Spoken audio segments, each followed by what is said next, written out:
सी news की news bulletin में आप सभी का स्वागत है, जिसमें हम बात करेंगे कि आगरा में हुए सड़क हादसे में किसकी हुई मौत, बहराइच में किस विभाग की दिखी लापरवाही और प्रतापगढ़ में अंग्रेजी शराब की दुकानों का किसने किया निरीक्षण। ऐसी और भी खबरों को जानेंगे विस्तार से इस वक्त की न्यूज बुलेटिन में। थाना जैतपुर क्षेत्र के अंतर्गत बाद जैतपुर मार्ग पर नेटोली गांव के पास युवक की तेज रफ्तार बाइक आवारा गौवंश से टकरा गई, जिससे बाइक क्षतिग्रस्त हो गई और घायल युवक की मौके पर ही मौत हो गई। सूचना पर पहुंची पुलिस ने मृतक की पहचान कर परिजनों को सूचित किया है और पंचनामा भरकर शव को पोस्टमार्टम के लिए भेज दिया है। दीक्षित जी, यहाँ पे क्या घटना हुई है? ये जैतपुर साइड से आ रहा था, सामने से सामने निकला, टक्कर मार दी, लीड लगी थी कान में, हेलमेट हाथ में। तो सर, आपने इस मामले में पुलिस को सूचना दी? सूचना की, पुलिस आई मौके पे। पता चला कहाँ का व्यक्ति था? ये मरसेना का इटौरा गांव का, पुलिस ने बताया है।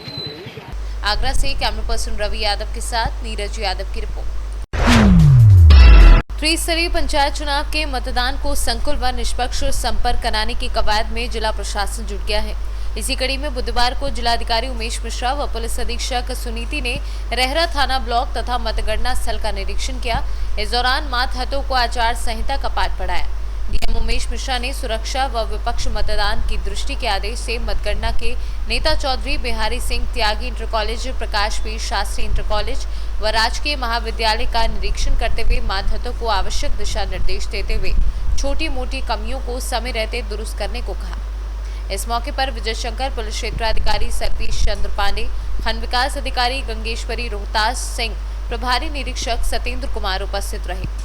अमरोहा से सी न्यूज संवाददाता रामवीर सिंह की रिपोर्ट। बहराइच श्रम परिवर्तन अधिकारी व अन्य टीमों ने बहराइच के कई कारखानों और प्रतिष्ठानों पर रेस्क्यू कर 7 बच्चों को मुक्त कराया, परंतु श्रम परिवर्तन अधिकारी ने 7 बच्चों में से एक बच्चे को नियम को ताक पर रखकर छोड़ दिया। ये बच्चा मोहलीपुरा के एक फर्नीचर के कारखाने से मुक्त कराया गया था, जहां धारदार मशीनों का भी प्रयोग होता है। अब सवाल इस बात का है कि जब जिम्मेदार अधिकारी इस तरह नियम की धज्जियां उड़ाएंगे तो बाल श्रमिकों का भविष्य क्या होगा। क्या नाम है आपका? मेरा नाम जितेंद्र चतुर्वेदी है और मैं यहाँ पर एक संस्था है जो बच्चों के लिए काम करती है देहात में, उसका संस्थापक भी हूँ और मुख्य कार्यकारी भी। और यहाँ पे चाइल्डलाइन जो बच्चों के लिए 24 घंटे और 7 दिन चलने वाली सेवा है, उसका मैं डायरेक्टर भी हूँ। सर, एक 17 तारीख में रेस्क्यू हुआ था, तो उसमें श्रम अधिकारी रेस्क्यू में शामिल थे। तो क्या कोई ऐसा नियम होता है कि बच्चे को पकड़ने के बाद वो अपने मर्जी से छोड़ सकते हैं? नहीं, जो कानूनी जो व्यवस्था है वो ये है कि कभी भी हम किसी बाल श्रमिक को कहीं से भी मुक्त करवाते हैं तो चाहे वो कोई भी विभाग हो, पुलिस हो, कोई एनजीओ हो या वो श्रम विभाग हो या कोई भी हो, ऐसे बच्चों को मुक्त कराने के पश्चात सबसे पहले जो बाल कल्याण समिति है, जो कि जुवेनाइल जस्टिस एक्ट में एक प्रथम श्रेणी मैजिस्ट्रेट्स की एक न्यायपीठ है, उसके समक्ष प्रस्तुत किया जाना चाहिए और उसके आदेशानुसार ही फिर आगे की कार्रवाइयाँ की जानी चाहिए। और जो आयु है बच्चों की वो 18 वर्ष तक की कोई भी उम्र का कोई भी अगर मानव है तो उसे हम बच्चा कहते हैं। क्या 14 वर्ष और 18 वर्ष में कुछ नियम अलग हैं?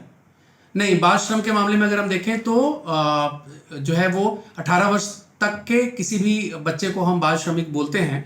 इसमें जो नियम है वो ये है कि 14 वर्ष की उम्र तक का बच्चा किसी भी तरह के बाल श्रम में एंगेज नहीं किया जा सकता, और 14 साल से ऊपर का और 18 साल से नीचे का बच्चा है तो उसको खतरनाक और गैर खतरनाक 2 तरह के उद्योगों की श्रेणी बनाई गई है। तो उसमें खतरनाक तरह के किसी भी उद्योग में उस बच्चे को जो है वो एंगेज नहीं किया जा सकता। गैर खतरनाक में कपड़े की दुकान है या फिर जो है वो बिसात खाने की दुकान है या श्रृंगार की सामान की दुकान है, तो इस तरह की दूध बेचने का काम है, इस तरह के कामों में तो उसको एंगेज किया जा सकता है। लेकिन अगर वो बढ़ई की दुकान है जहाँ पर कारपेंटरी का काम हो रहा है और जहाँ पर हथियारों का काम हो रहा है, मशीनों का काम हो रहा है, गैराज है या फिर वो हलवाई या होटल की दुकान, होटल है जहाँ पर मिठाइयाँ बनाने का काम होता है, तो इस तरह के जितने भी हैं ये सारे खतरनाक उद्योग हैं जिसमें उन बच्चों को नहीं एंगेज किया जा सकता। ठीक है। बहराइच से सी न्यूज संवाददाता अवांकित श्रीवास्तव की रिपोर्ट। उत्तर प्रदेश का देवरिया जनपद, जहां आज दीनानाथ राजकीय महाविद्यालय में कार्यक्रम का आयोजन किया गया, जहां गीता यादव नाम की छात्रा को सम्मानित किया गया। कारण गीता यादव का सेना में चयन जीडी के पद पर हुआ है। सेना में गीता का चयन होने के बाद गीता काफी खुश है। उनका कहना है कि वह देश की सेवा करना चाहती हैं। गीता को मलाल है कि एनडीए परीक्षा में वे लोगों को भी मौका मिलना चाहिए।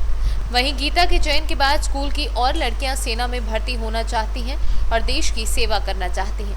वहीं महाविद्यालय के प्राचार्य का कहना है कि उनको गर्व है कि उनके कॉलेज की छात्रा का चयन सेना में हुआ है। मेरा इंटरेस्ट है आर्मी में जाना और ये मेरी गीता मेरी सबसे बेस्ट फ्रेंड है और मैं इससे बोलती हूँ कि ये बोलती है मेहनत कर तू भी आगे बढ़ेगी। मेरा बहुत सारा इंटरेस्ट है कि हम लोग आर्मी में जाएं। क्यों जाना चाहती हो आर्मी में आप? सर देश का रक्षा करना चाहती हूँ। क्या नाम आपका? सरिता पासवान।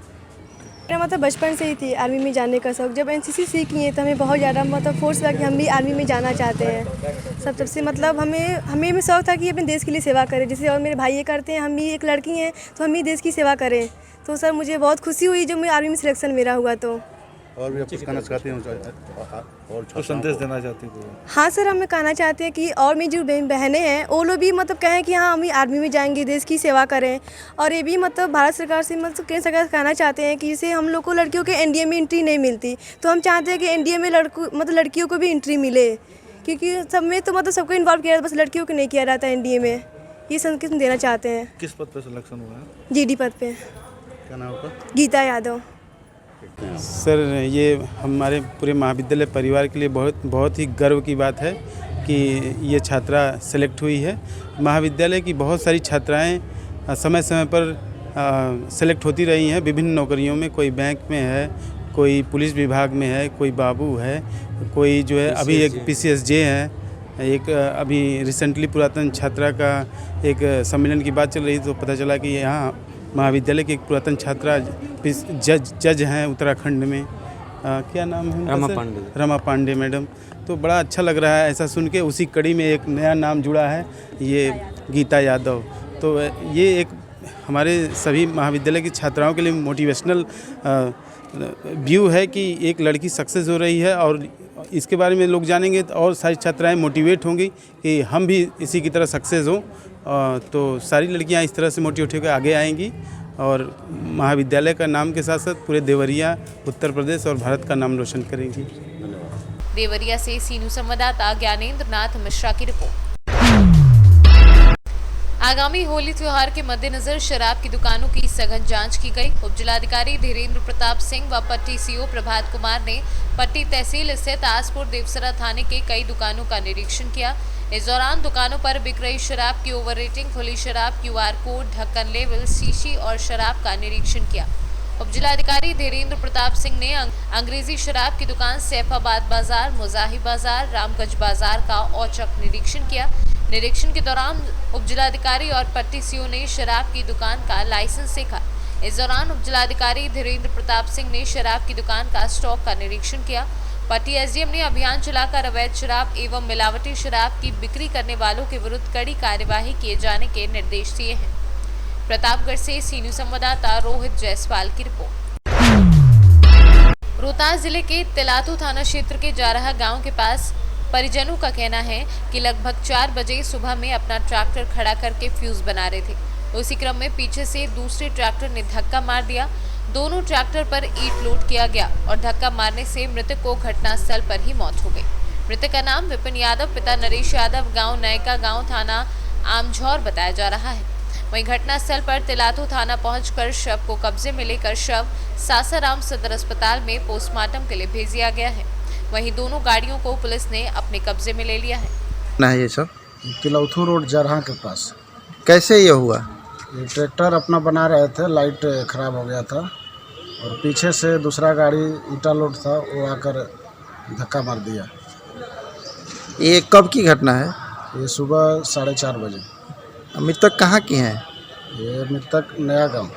नयका गांव? नयका गांव। नयका गांव कहाँ के हैं? नयका गांव ससराम? नहीं, नयका गांव तिलौथू आमझौर थाना। अच्छा, आमझौर थाना में पड़ता है। हाँ। अच्छा अच्छा, क्या नाम है इनका? विपिन यादव।